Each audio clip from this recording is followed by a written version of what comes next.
નમસ્કાર વિદ્યાર્થી મિત્રો, 10મા ક્લાસના ચેનલમાં આપનું સ્વાગત છે। તો આજે આપણે જોવાના છીએ ધોરણ 10 પાઠ નંબર 6 સ્વાધ્યાય પોથીનું સંપૂર્ણ સોલ્યુશન પાઠ નંબર 6।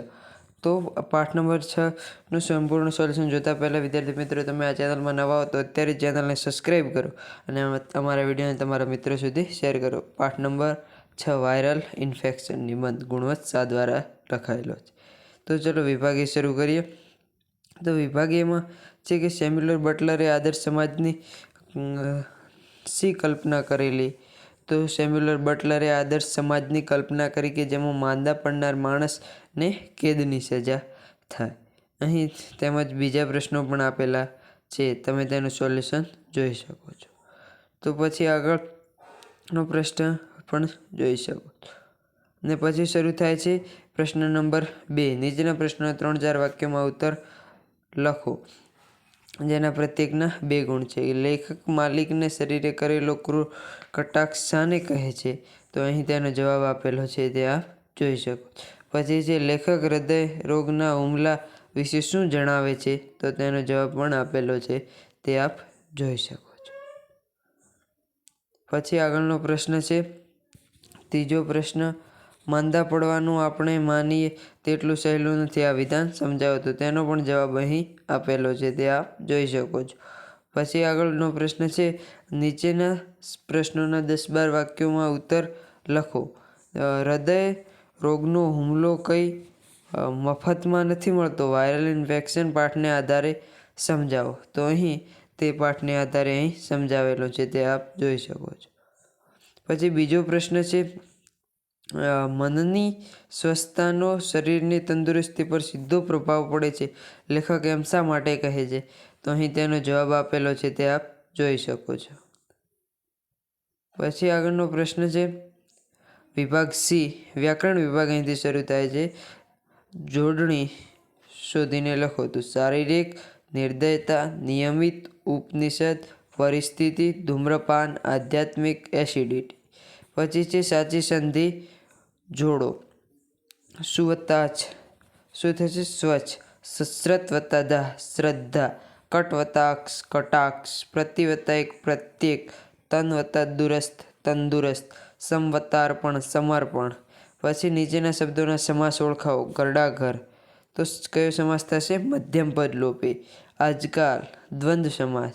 હૃદયરોગ તત્પુરુષ સમાસ। જીવન શ્રદ્ધા તત્પુરુષ સમાસ। રાવણવધ તત્પુરુષ સમાસ। એકધારો બહુવ્રીહી સમાસ। પછી આગળનો પ્રશ્ન છે 4 નીચેના શબ્દોમાં કયો પ્રત્યય રહેલો છે તે જણાવો। શારીરિક તો શારીરિકમાં પર પ્રત્યય રહેલો છે। નિરોગી નિરોગીમાં પૂર્વ પ્રત્યય ની વત્તા રોગી। પછી સવિનય સ વત્તા વિનય સ પૂર્વ પ્રત્યય। લખાણ તો લખ વત્તા આણ આણ પર પ્રત્યય થશે। પછી કટાક્ષ કટ વત્તા અક્ષ, એમાં કોઈ પણ પ્રત્યય નથી। પછી જે અભણ, અહીં અ છે, અપૂર્વ પ્રત્યય થશે। પછી નીચેના શબ્દોના સમાનાર્થી શબ્દો લખો। ગૌરવ તો ગૌરવ તો શું થશે? મહત્તા। પછી ઇન્સાન ઇન્સાન એટલે શું થશે? માણસ। પછી આગળના પ્રશ્નો જોઈએ તો કે છે પાંગળું પાંગળું એટલે થશે અપંગ। સ્વસ્થ તંદુરસ્ત। પ્રહાર તો શું થશે? ઘા। ઈરાદો ઈરાદો એટલે હેતુ। પછી જે સંજ્ઞાનો પ્રકાર જણાવો। ગાંધીજી વ્યક્તિવાચક છે। માંદગી ભાવવાચક।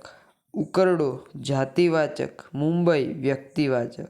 પછી જે નીચેનામાંનો અલંકારનો પ્રકાર લખો। રોગ થાય તે માટે સુખી લોકો જે સ્થૂળ સાધના કરે તેને બેઠાપણું કહે। તો આ અલંકારનો પ્રકાર કયો થશે? વ્યાજસ્તુતિ, કારણ કે અહીં સ્થૂળ સાધના બેઠાપણાને સાધના કહે છે કટાક્ષમાં, માટે વ્યાજસ્તુતિ અલંકાર થશે। પછી છે સમર્પણ એ જ રોકાણ અને સ્નેહ એ જ ડિવિડન્ડ, તો રૂપક અલંકાર થશે, કારણ કે એ જ એટલે સરખામણી કરી રૂપક અલંકાર એકરૂપ બતાવ્યો છે।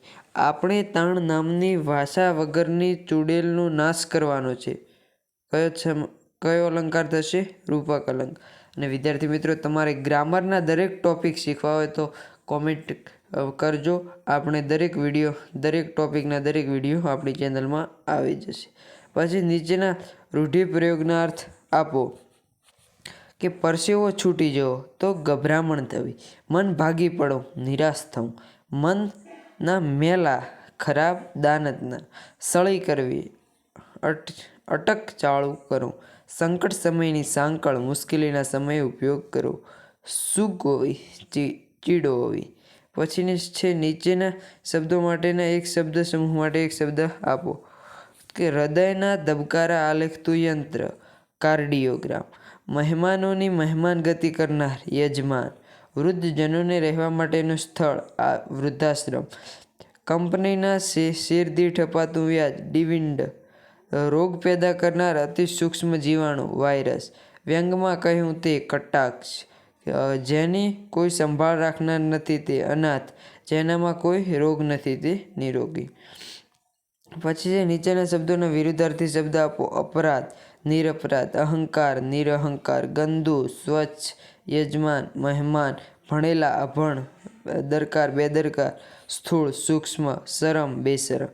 પછી છે નીચેના શબ્દોનો અર્થ આપો. માદા તો સ્ત્રીજાત ને માંદા તો બીમાર, ખાંસી તો ઉધરસ ને ખાંસી તો યોગ્ય, નાસ્તો તો શિરામણ, નાશ હતો એટલે ભાગતો દોડતો. પછી શરત તો હોડ અને સસલાનો સવા શરત તો ધ્યાન સ્મૃતિ થશે.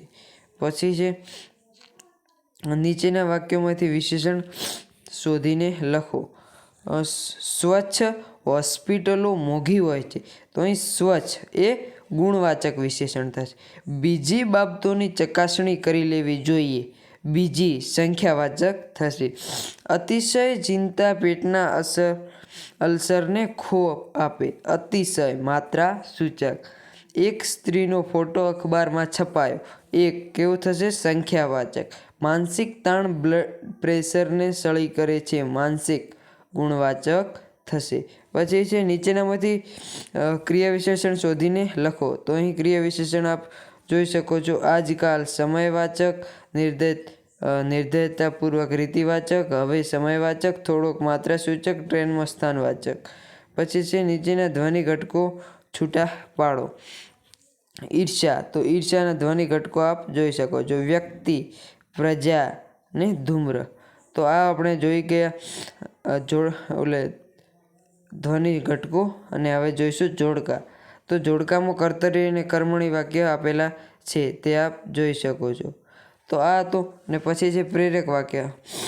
રામે તડકા રાક્ષસીનો વધ કર્યો. તો અહીં પ્રેરક વાક્ય શું થશે? રામે તડકા નામની રાક્ષસીનો વધ કરાવ્યો.